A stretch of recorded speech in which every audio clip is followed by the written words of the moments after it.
Hey folks, how's it going? Dr. Spin, eclectic album reviews and general musical meanderings. This week I want to take a look at Yes's Relayer. Now, why Yes's Relayer now? It's been a few months since I've had a chance to post one of these more deep dive style videos, as far back as May. And in May, unfortunately, the drummer for Yes, Alan White, longtime drummer for Yes, Alan White, passed away. I really wanted to take a moment to acknowledge Alan White's passing. And Relayer is kind of the album that I chose to talk a little bit about what made him such a unique player, and especially the way that he put himself into a really unique situation with Yes and excelled.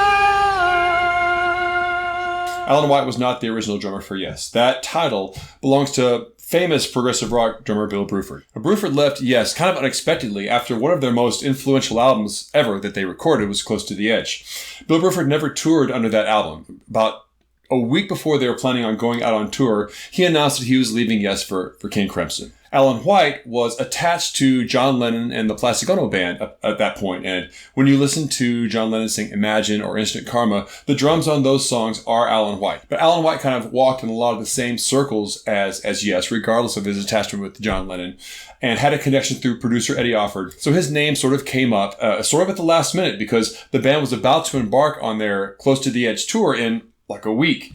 And the album had been getting some attention, and they were quite up in arms as to what they were going to do.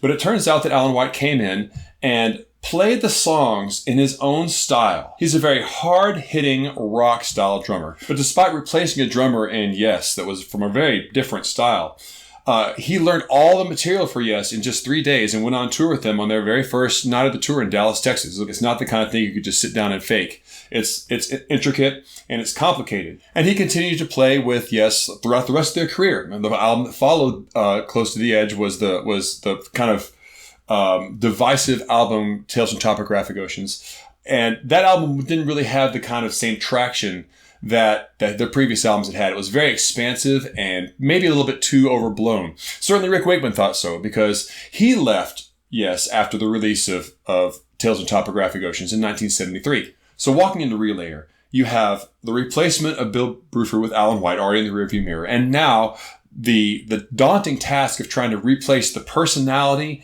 and the very distinctive playing style of Rick Wakeman. And this is one of the things I think that actually makes Relayer such a unique beast, because they opted to bring in Patrick Moraz, a Swiss musician who was playing in a band, Refugee at the time, a jazz rock fusion trio. And Patrick Moraz was chosen over other pretty progressive rock luminaries like Vangelis and Eddie Jobson. But his contributions when he came into the group almost immediately started to shape the music that they were working on. And it seemed pretty obvious that he was the guy that was needed to be there to push the band forward into their next project, which was to be Relayer. Now, I think this is one of the things that makes Relayer so unique is that Patrick Moraz's keyboards on this album, in many ways, I think are some of the finest keyboards that you'll find anywhere in the body of Yes's work. He plays absolutely aggressively and really just at the edge of your seat in a way that Rick Wakeman also would do, but again, in a very, very different style.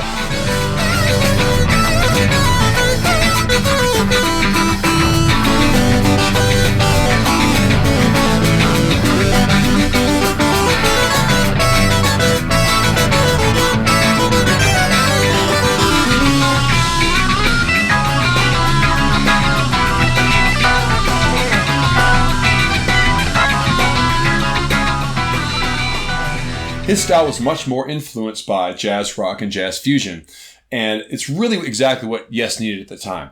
I still feel like to some degree, Yes's Relayer is sort of a reaction to all the jazz fusion that was going on in the 1970s. When you talk about Return to Forever and the Mahavishnu Orchestra, these types of groups, that kind of vein of jazz fusion was almost like a challenge to progressive rock artists to show that that technicality and that level of virtuosity didn't just belong to progressive rock.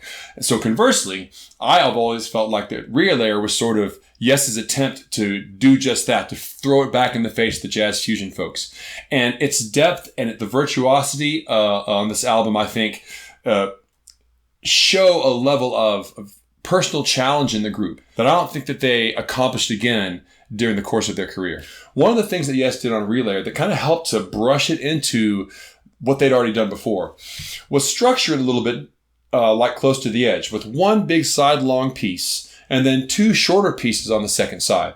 The big side-long piece is a piece named Gates of Delirium. And John Anderson was quite known, I think, for Tales from Topographic Oceans, to really going overboard with his conceptual ideas for that album. And many people feel like that's kind of was a criticism you could level against it. He felt like he was trying to, put the Bible to song when he made that album. And that very ambitious mindset also bled over into Relayer, because essentially the Gates of Delirium, the first song in this album, a 22-minute piece that's supposed to be sort of an enactment of war, and was inspired very strongly by Leo Tolstoy's War and Peace, which his relationship with that book was something that he shared with Patrick Moraz. Again, so there's a connection that they had going into this album, even conceptually, that helped to push it forward. And this Gates of Delirium piece is probably one of the most cacophonous and noisy pieces that Yes had. I mean, there's even a point in the middle when there's the heat of the battle that, they're knocking over car parts and things just to bring the total chaos of war into focus. And on the second side, the closing piece is a song called To Be Over. And this is a piece that John Anderson and Steve Howe collaborated very closely on. And I believe that they were inspired by a boat ride down the river. And there's a discussion there. It's a very beautiful and very idyllic piece, a very identical piece of Yes music. But I think the real centerpiece in this album, even though it's not the longest piece, is the song Sound Chaser.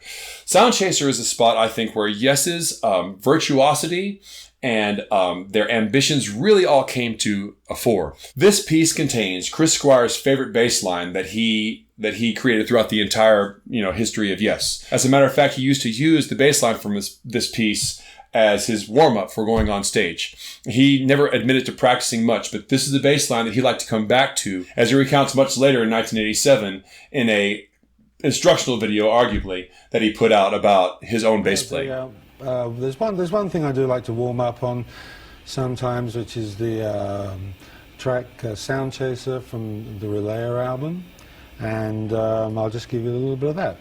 So, and it goes like this.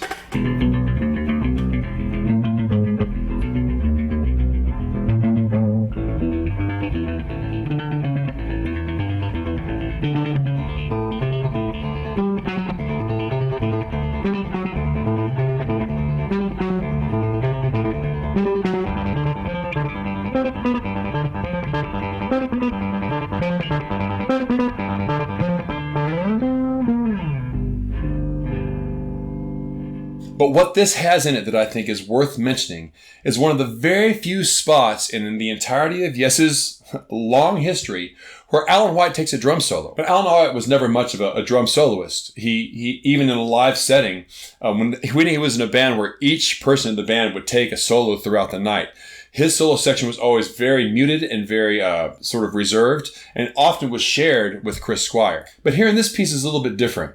The introduction to this piece has a very active keyboard solo. Matter of fact, this part that Patrick Moraz came up with was the thing that convinced Yes to have him join the group. But after this keyboard introduction, Alan White comes in with a very tom-heavy, run-heavy drum solo, but fascinatingly, slowly works his way into the groove of the piece.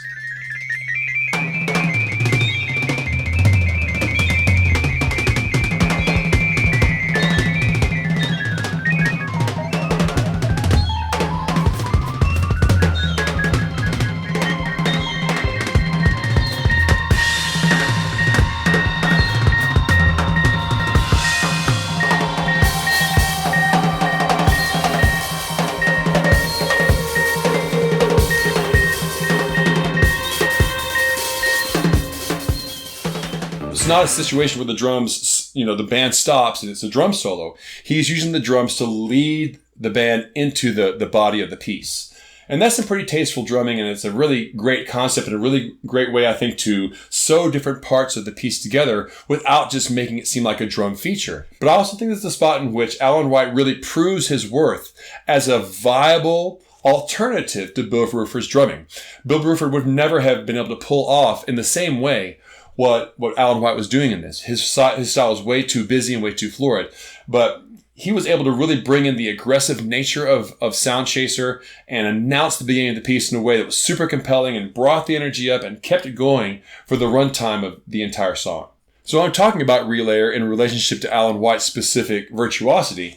But, Alan White would go on to play in Yes for the next 40, 50 years after this, and had many, many virtuosic moments to go on past this, and in many different styles. By the time we get to 90125, he's playing half electric drums and playing in a style that's almost, drum machine influenced.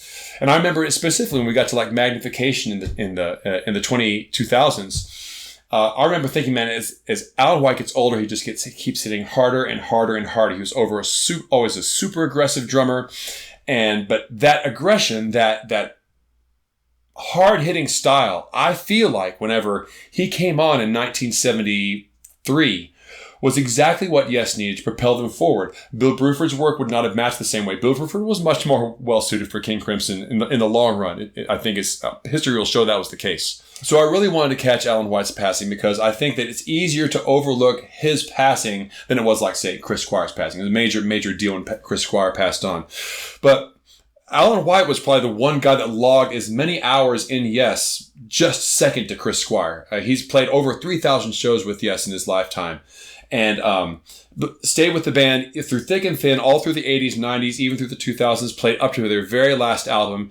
And even when he was physically having trouble playing the drums due to just the wear and tear of being a rock drummer his entire life on his body, continued to play on all their albums, even The Quest last year.